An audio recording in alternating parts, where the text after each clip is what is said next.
اهلا بكم. من اكتر الحاجات اللي عملت طفرة في مجال شغلي في طب اسنان الاطفال ممارستي وتعلمي للتقويم من فترة طويلة.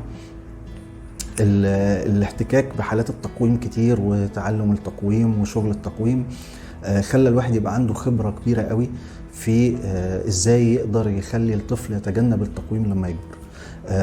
أسنان الأطفال احنا بندرس فيها طبعا في جزء في الدراسة بتاعت أسنان الأطفال ازاي تخلي الطفل يتجنب التقويم، بس الجزء ده بيبقى جزء نظري، وبعدين احنا بنقوله للأمهات أو للأبهات كنصيحة.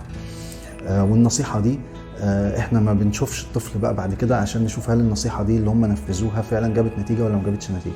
انما لما اتعلمت تقويم ولما اشتغلت تقويم فترة طويلة، فالواحد بقى قدر ان هو عن طريق الخبرة وممارسة التقويم دي يقدر يبقى عارف ايه الطرق اللي هتقدر انها تجيب نتيجة وايه الطرق اللي مش هتجيب نتيجة، وازاي فعلا حالة الطفل دي اللي انا شايفها هينفع لها ايه، وهل هو فعلا رايح في اتجاه تقويم ولا مش رايح في اتجاه تقويم. طب التقويم اللي هو هيحتاجه ده بعد كده في المستقبل هيبقى تقويم عظم ولا تقويم اسنان؟ طب احنا نقدر نتجنب تقويم العظم ده ازاي، او نقدر نتجنب تقويم الاسنان ازاي؟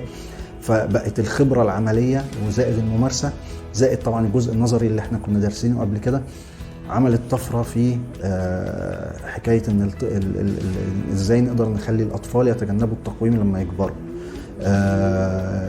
لان هو زي ما قلنا قبل كده ان موضوع التقويم ده 25% بس منه بسبب الوراثة، يعني وراثة فك كبير او فك صغير من احد الابوين والعكس، لكن 75% منها بسبب عادات صحية خاطئة بيمارسها الطفل. الشطارة بقى هنا دي اللي بتيجي بقى مع الخبرة والممارسة، ان احنا ازاي نكتشفها من بدري. والطفل لما بيجي في زيارات المتابعة اللي هي بيتابع فيها التسوس بتاع الأسنان وطرق الوقاية منها وازاي نتجنب المشاكل بتاعت السنان، نقدر ان احنا كمان في نفس الوقت نخليه يتجنب قصة التقويم دي لما يكبر.